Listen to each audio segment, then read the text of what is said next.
नमस्कार दोस्तों, स्वागत है आपका हमारे YouTube चैनल पर। आज हम कुछ महत्वपूर्ण क्वेश्चनों के बारे में देखेंगे जो पिछली परीक्षाओं में पूछे गए हैं। ये ऐसे क्वेश्चन हैं जो बार बार परीक्षाओं में पूछे जाते हैं, व आगे भी पूछे जाएंगे। तो चलिए शुरू करते हैं आज की क्लास। आज की क्लास में पहला क्वेश्चन है, संसार का छत के नाम से किसे जाना जाता है। मतलब संसार के छत के नाम से किसे जाना जाता है। तो किसे जाना जाता है? पामीर के पठार को। जो पामीर का पठार है, इसका अन्य नाम क्या है? कोह ए पामीर। अन्य नाम क्या हो गया? कोह ए पामीर।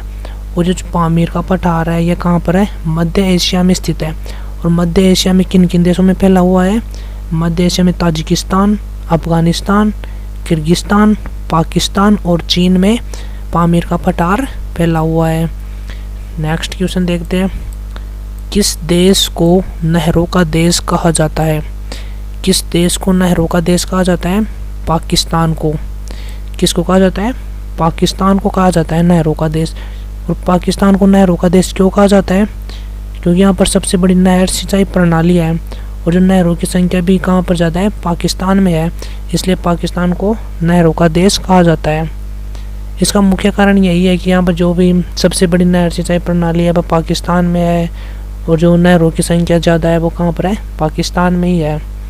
इसलिए नहरों का देश किसे कहा जाता है? पाकिस्तान को कहा जाता है। यह वही पाकिस्तान है जिसके प्रधानमंत्री इमरान खान है और जिसकी राजधानी इस्लामाबाद है। तो इसका आंसर क्या हो गया? पाकिस्तान हो गया इसका आंसर। तो नेक्स्ट क्वेश्चन देखते हैं, किस देश को मोतियों का द्वीप कहा जाता है? किस देश को मोतियों का द्वीप कहा जाता है? बहरीन। बहरीन को मोतियों का द्वीप कहा जाता है।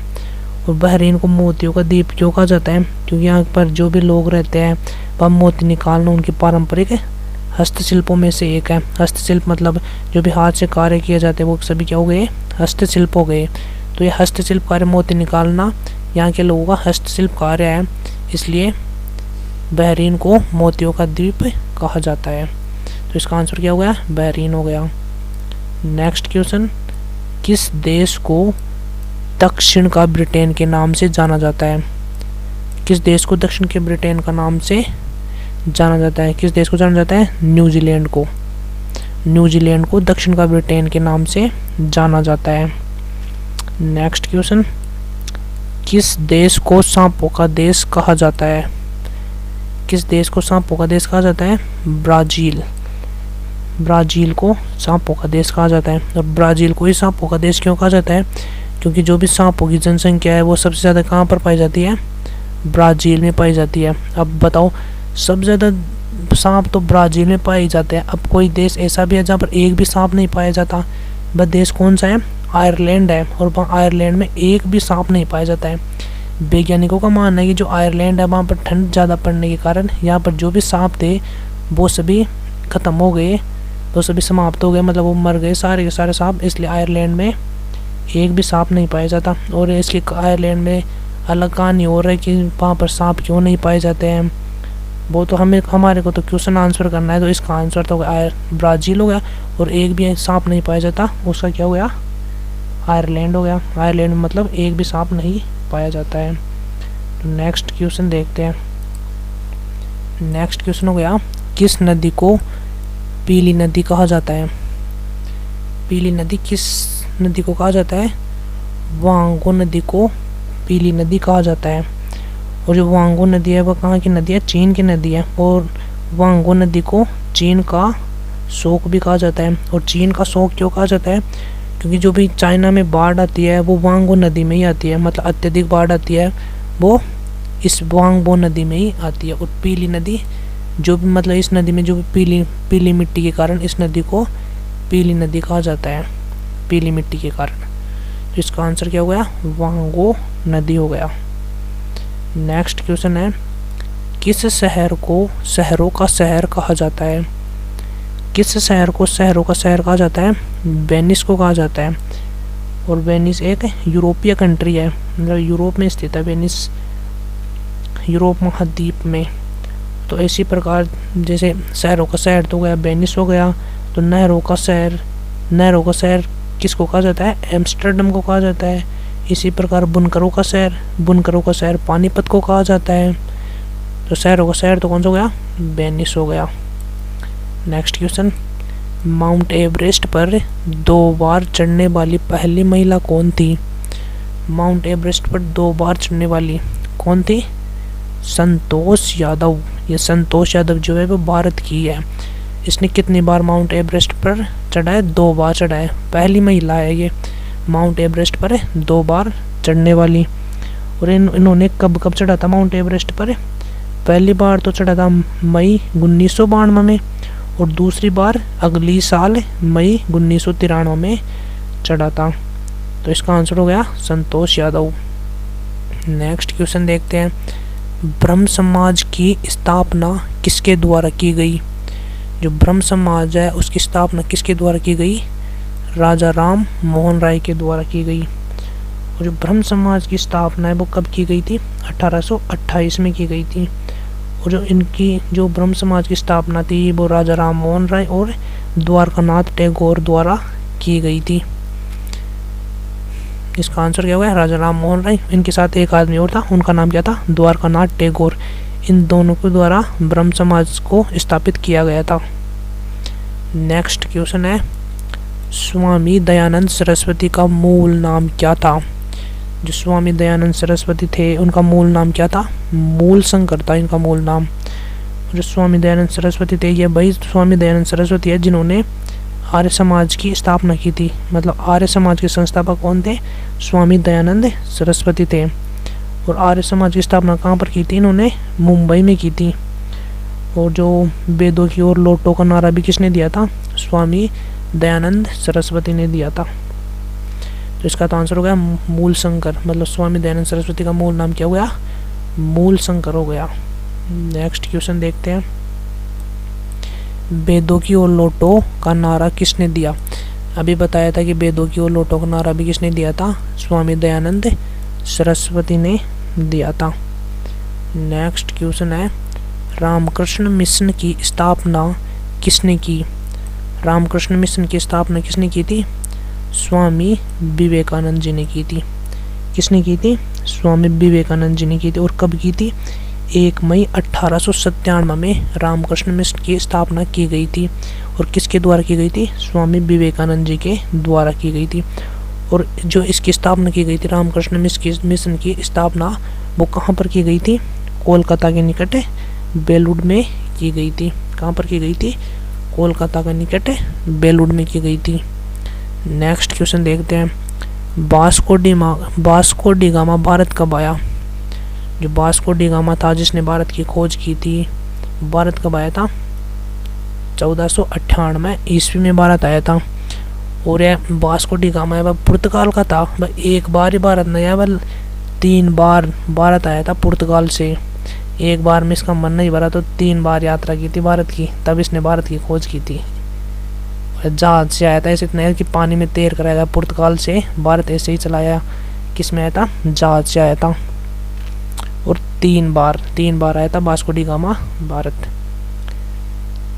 3 बार आया था। Next question, Vasco D gamma कहाँ का रहने वाला था? जो ऊपर वाले क्वेश्चन में बता दिया कि वास्को डी गामा कहाँ का था? पुर्तगाल का था। नेक्स्ट क्वेश्चन, हवा महल कहाँ स्थित है? हवा महल कहाँ स्थित है? जयपुर, पिंक सिटी जयपुर में स्थित है। जयपुर तो सभी जानते होंगे कि जयपुर तो राजस्थान राज्य में स्थित है। और जो हवा महल का निर्माण है वो कब किया गया था? 1799 में किया गया था। और जो हवा महल का निर्माण किसके द्वारा किया गया था? महाराजा सवाई प्रताप सिंह ने करवाया था। किसका निर्माण? हवा महल का निर्माण। और जो हवा महल, इसको हवा महल क्यों कहा जाता है? क्योंकि यहाँ पर जो बहुत सारे झरोखे हैं वो तेज़ गर्मी में भी, यहाँ पर जो तेज़ गर्मी भी पड़े तो यहाँ पर जो ठंडी हवा आती रहती है उन झरोखों के द्वारा, इसलिए यहाँ पर कोई सा भी मौसम हो सदा वातानुकूलित बना रहता है। मतलब गर्मी में भी यहाँ पर गर्मी नहीं पड़ती है, इसलिए इसको क्या कहा जाता है? हवा महल कहा जाता है। नेक्स्ट क्वेश्चन देखते हैं, सिख धर्म का संस्थापक किस सिख गुरु को माना जाता है? सिख धर्म का संस्थापक किस सिख गुरु को माना जाता है? गुरु नानक जी को माना जाता है। किसको माना जाता है? गुरु नानक जी को। और सिखों के 10वें गुरु कौन थे? गुरु गोविंद सिंह जी थे सिखों के 10वें गुरु। नेक्स्ट क्वेश्चन है, सिखों का प्रमुख त्यौहार कौन सा है? सिखों का प्रमुख त्यौहार कौन सा है? बैसाखी है।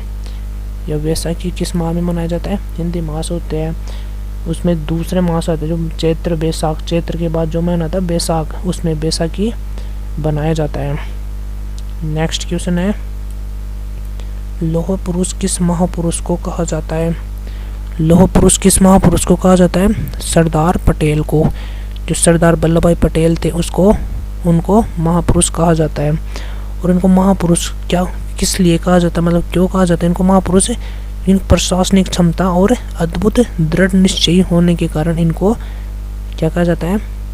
लौह पुरुष कहा जाता है। और जब देश आज़ाद हुआ था तब उस समय 565 रियासतें थी, तो उनको एक करने का काम भी किसने किया था? सरदार वल्लभ भाई पटेल ने ही किया था। इन्हीं निर्णयों के कारण इनको लौह पुरुष कहा जाता है। नेक्स्ट क्वेश्चन है, नेताजी किस महापुरुष को कहा जाता है? नेताजी किस महापुरुष को कहा जाता है? सुभाष चंद्र बोस को कहा जाता है। ये तो सभी जानते हो कि नेताजी सुभाष चंद्र बोस को कहा जाता है। और इनको जो नेताजी की संज्ञा दी गई थी, सबसे पहले नेताजी किसने कहा था? एडोल्फ हिटलर ने कहा था। एडोल्फ हिटलर या वही है जो जर्मनी का चांसलर था, तानाशाह शासक था जर्मनी का। उन्होंने ही सुभाष चंद्र बोस को सबसे पहले नेताजी कहा था। और जो सुभाष चंद्र बोस थे उन्होंने आज़ाद हिंद फौज की स्थापना की थी, मतलब आज़ाद हिंद फौज का गठन किया था। ये किसके सहयोग से किया था? जापान के सहयोग से किया था। और कब किया था? द्वितीय विश्व युद्ध के दौरान। और किस लिए किया था? अंग्रेज़ों से लड़ने के लिए किया था। किसका गठन किया था? आज़ाद हिंद फौज का गठन किया था। और सुभाष चंद्र बोस ने एक नारा भी दिया था। उस नारे का क्या नाम है? तुम मुझे खून दो, मैं तुम्हें आज़ादी दूंगा। तो ये समझ में आ गया होगा नेताजी किसको कहा जाता है? सुभाष चंद्र बोस को कहा जाता है। नेक्स्ट क्वेश्चन है, दिल्ली स्थित लाल बहादुर शास्त्री की समाधि का क्या नाम है? जो दिल्ली में स्थित लाल बहादुर शास्त्री जी की समाधि है उसका क्या नाम है? विजय घाट नाम है। नेक्स्ट क्वेश्चन देखते हैं। नेक्स्ट क्वेश्चन है, महाभारत के रचयिता कौन है? महाभारत के रचयिता कौन है? महर्षि वेद व्यास है। और जो रामायण है, रामायण के रचयिता कौन है? वाल्मीकि है। नेक्स्ट क्वेश्चन है, अर्थशास्त्र नामक पुस्तक किसने लिखी? अर्थशास्त्र नामक पुस्तक किसने लिखी है? चाणक्य ने लिखी है। और इनका जो दूसरा नाम है वह क्या है? कौटिल्य है। तो अर्थशास्त्र नामक पुस्तक किसने लिखी है? चाणक्य ने लिखी है। यह चाणक्य वही है जो चंद्रगुप्त मौर्य के महामंत्री थे। तो चंद्रगुप्त मौर्य थे वो कौन थे? मौर्य वंश था, उसके संस्थापक कौन थे? चंद्रगुप्त मौर्य थे। और जो चाणक्य थे वो चंद्रगुप्त मौर्य के महामंत्री थे। और चाणक्य को और क्या कहा जाता है? कौटिल्य कहा जाता है, विष्णुगुप्त कहा जाता है। ये किसको कहा जाता है? कौटिल्य मतलब चाणक्य को कहा जाता है। नेक्स्ट क्वेश्चन है, जय जवान जय किसान का नारा किसने दिया? जय जवान जय किसान का नारा किसने दिया था? लाल बहादुर शास्त्री ने दिया था। कौन सा नारा दिया था? जय जवान जय किसान। और कब दिया था? अक्टूबर 1965 में दिया था। और किस दिन? दशहरे के दिन दिल्ली के रामलीला मैदान में शास्त्री जी ने पहली बार जय जवान जय किसान का नारा दिया। तो समझ में आ गया, लाल बहादुर शास्त्री जी ने जय जवान जय किसान का नारा दिया था। जय जवान जय किसान का नारा क्यों दिया था? क्योंकि जो फसल के उत्पादन में वृद्धि करने के लिए इसका नारा दिया था, जय जवान जय किसान। जवान का मतलब सैनिकों से होगा और किसान का मतलब जो खेत में काम करने वाले होते हैं उनको किसान कहते हैं। उनमें फसलों में वृद्धि करने के लिए मतलब उत्पादन में जो भी खेतों की फसल थी उसमें वृद्धि करने के लिए जय जवान जय किसान का नारा दिया था। नेक्स्ट क्वेश्चन है, संविधान सभा का स्थायी अध्यक्ष कौन था? जो संविधान सभा थी उसका स्थायी अध्यक्ष कौन था? डॉक्टर राजेंद्र प्रसाद। डॉक्टर राजेंद्र प्रसाद। तो नेक्स्ट क्वेश्चन कौन सा है? 25वें नंबर का क्वेश्चन है, संविधान सभा की प्रारूप समिति के अध्यक्ष कौन थे? संविधान सभा की प्रारूप समिति, इसके अध्यक्ष कौन थे? डॉक्टर भीमराव अंबेडकर। कौन थे? डॉक्टर भीमराव अंबेडकर थे। नेक्स्ट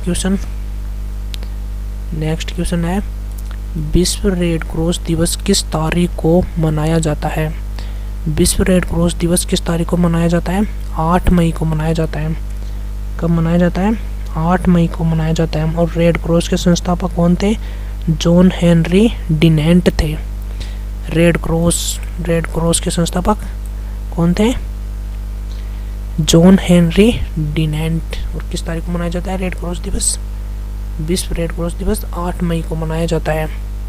नेक्स्ट क्वेश्चन है, सूर्योदय का देश के नाम से कौन सा देश प्रसिद्ध है? मतलब सूर्योदय का देश किस देश को कहा जाता है? जापान को कहा जाता है। इसी प्रकार मध्यरात्रि के सूर्य का देश किस देश को कहा जाता है? नॉर्वे को कहा जाता है। किस देश को कहा जाता है? नॉर्वे को कहा जाता है। नेक्स्ट क्वेश्चन है, अंतर्राष्ट्रीय महिला दिवस किस तारीख को मनाया जाता है? जो अंतर्राष्ट्रीय महिला दिवस होता है वह किस तारीख को मनाया जाता है? 8 मार्च को मनाया जाता है। कब मनाया जाता है? 8 मार्च को। जो राष्ट्रीय महिला दिवस है, राष्ट्रीय महिला दिवस किस तारीख को मनाया जाता है? 13 फरवरी को मनाया जाता है। 13 फरवरी को राष्ट्रीय महिला दिवस मनाया जाता है। नेक्स्ट क्वेश्चन है, क्षेत्रफल की दृष्टि से भारत में सबसे छोटा राज्य कौन सा है? क्षेत्रफल की दृष्टि से भारत में सबसे छोटा राज्य कौन सा है? गोवा है। कौन सा है? गोवा। गोवा एक तटीय राज्य है। और क्षेत्रफल की दृष्टि से सबसे बड़ा राज्य कौन सा है? राजस्थान है। कौन सा है? राजस्थान है। नेक्स्ट क्वेश्चन है, ओणम किस राज्य का प्रसिद्ध त्योहार है? ओणम किस राज्य का प्रसिद्ध त्योहार है? केरल का प्रसिद्ध त्योहार कौन सा है? ओणम है। नेक्स्ट क्वेश्चन देखते हैं। नेक्स्ट क्वेश्चन है, दिल्ली भारत की राजधानी कब बनी? दिल्ली भारत की राजधानी कब बनी? 1911 में बनी। और 1911 में बनी तो 1911 से पहले दिल्ली भारत की राजधानी कौन सी थी? 1911 से पहले राजधानी कलकत्ता थी। तो 1911 के बाद कौन सी हो गई? दिल्ली हो गई। नेक्स्ट क्वेश्चन है, सबसे चमकीला ग्रह कौन सा है? सबसे चमकीला ग्रह कौन सा है? शुक्र ग्रह है। सबसे चमकीला ग्रह कौन सा है? शुक्र ग्रह है। और जब सूर्य के प्रकाश के कारण चमकता है तो गर्मी भी सबसे ज़्यादा कहाँ पर होगी? शुक्र ग्रह पर होगी। तो सबसे गर्म ग्रह भी कौन सा हो गया? शुक्र ग्रह हो गया। तो सबसे गर्म ग्रह शुक्र ग्रह हो गया, सबसे चमकीला ग्रह शुक्र ग्रह हो गया। और सबसे बड़ा ग्रह कौन सा हो गया? सबसे बड़ा ग्रह होता है बृहस्पति। और सबसे छोटा ग्रह बुध होता है। कौन सा होता है? बुध होता है सबसे छोटा ग्रह। तो आज के लिए इतना ही काफ़ी है। नेक्स्ट क्वेश्चन जो भी है वो अगली क्लास में देखेंगे। तो यहाँ तक क्लास को देखने के लिए धन्यवाद दोस्तों। अगर आपको क्लास अच्छी लगी हो तो क्लास को लाइक करें व चैनल को सब्सक्राइब करें। धन्यवाद।